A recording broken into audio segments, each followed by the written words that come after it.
You did it. You found the perfect house, your offer was accepted, and you've been dreaming about where to put the couch. But there's one final boss you have to defeat, the paperwork mountain. Closing day can feel overwhelming. You're faced with dozens of documents filled with legal jargon, and then you're asked to sign your name over and over. It's the single most important financial transaction of your life, my God. and it's easy to feel lost. But what if I told you What? that in the next 10 minutes, you'll understand every critical document on that table? You'll know exactly what to look for, what questions to ask, and how to walk into your closing with total confidence.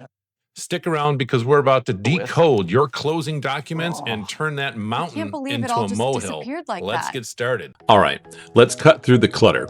At the heart of that giant stack of paper are 3 documents that define your entire financial commitment. I call them the big 3. Get these right and you're 90% of the way there. First up, the most important document you'll see before closing day, the closing disclosure or CD.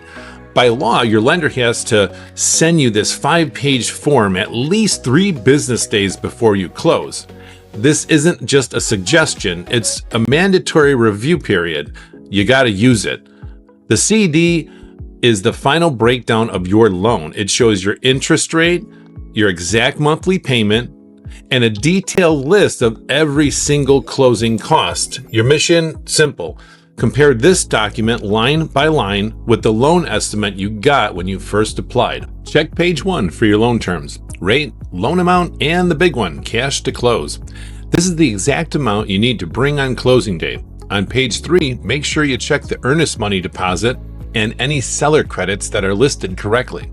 A mistake here could cost you thousands of dollars. If anything looks different or you see a fee that you don't recognize, call the lender immediately. Don't wait until you're at the closing table.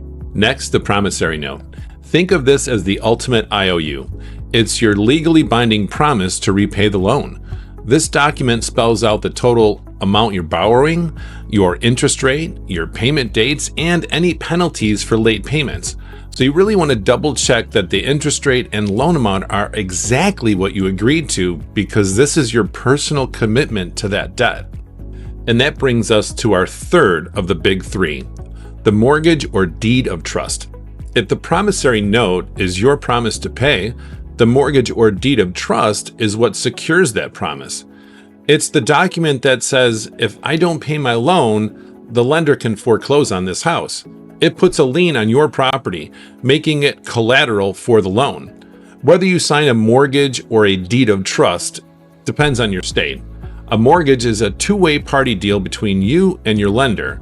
A deed of trust adds a third party, a trustee, who holds the title and can actually streamline the foreclosure process if things go wrong. The end result is the same. It connects your debt to your house. Okay, you've handled the money docs. Now let's talk about the documents that actually make you a homeowner. First, the deed. This is it. The deed is a legal document that officially transfers ownership from the seller to you. The seller is the grantor and you're the grantee.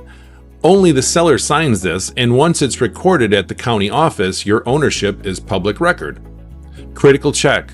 Make sure your name is spelled perfectly and the legal description of the property is correct. A typo here can cause a major headache down the road. But a deed isn't a guarantee. For that, you need title insurance. I know, another layer. Homeowners insurance protects you from future problems like a fire or storm. Title insurance protects you from the past. It actually shields you from hidden claims like an unknown heir, a forged signature on an old document, or some other lien that a previous owner didn't pay. You'll see 2 policies. One, a lender's policy. This is just mandatory. You pay for it. If you got a mortgage, the lender's policy, you're going to be mandatorily paying for that. But it only protects the lender. The second is the owner's policy. Now, this is going to protect you, the homeowner. It's a one-time fee that covers you as long as you own the property. Even if it's listed as optional, I would highly suggest that you wind up getting it. It's a small price to pay to have that peace of mind. The 3 days before closing are your final prep window. Here's your action plan. Day 3 before closing, you've just received your closing disclosure. Stop everything and read it. Get familiar with the numbers. Day 2 before closing, time to be a detective. Put that detective hat on and put your loan estimate and your closing disclosure side by side.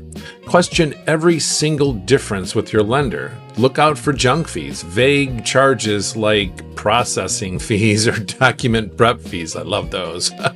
That can sometimes be negotiated or removed. Day 1 before closing, you have 2 final tasks. First, do your final walkthrough. Make sure that the home is in the condition you agreed upon and that any requested repairs are done. Secondly, arrange your funds. Confirm the exact cash to close amount with your closing agent and get a cashier's check or set up a wire transfer. Pro tip: to avoid wire fraud, always call your closing agent at a known and trusted number to verify the wiring instructions before sending a dime. You made it! The big day is here. You've done your homework, so this part should be smooth.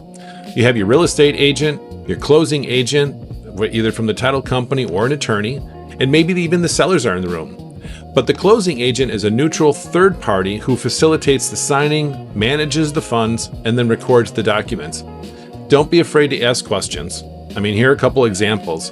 Can you confirm my first payment date and where I should send it? Who will be servicing my loan after we close? When will I receive my final recorded deed and my owner's title policy? You'll sign the big 3 we talked about, plus other documents, like the final loan application and an affidavit swearing that your information is correct. But you made it, so that's good. You got the documents, you got what you needed, you knew what you were signing, and that's empowering. Once the last page is signed and the funds are transferred, you'll get the keys, and that's it. You're a homeowner. Congratulations. That stack of paper isn't so scary when you know what you're looking at. Remember, just review your closing disclosures early, right? Verify the key details on your promissory note and deed, and always get an owner's title policy to protect yourself. After closing, you still want to keep all these documents in a safe place. You're going to need them for taxes and also if you ever decide to sell the property. Well, anyway, congratulations on your new home. If this video has helped you feel more prepared, please hit that like button. Helps this channel. Subscribe for more home buying tips and let me know in the comments what part of the closing process were you most nervous about. Real estate is complex and who you hire matters. As an accredited buyer's rep and waterfront specialist, I have training to protect your interest. Click here to see my latest market guide and subscribe for expert advice on Sarasota living.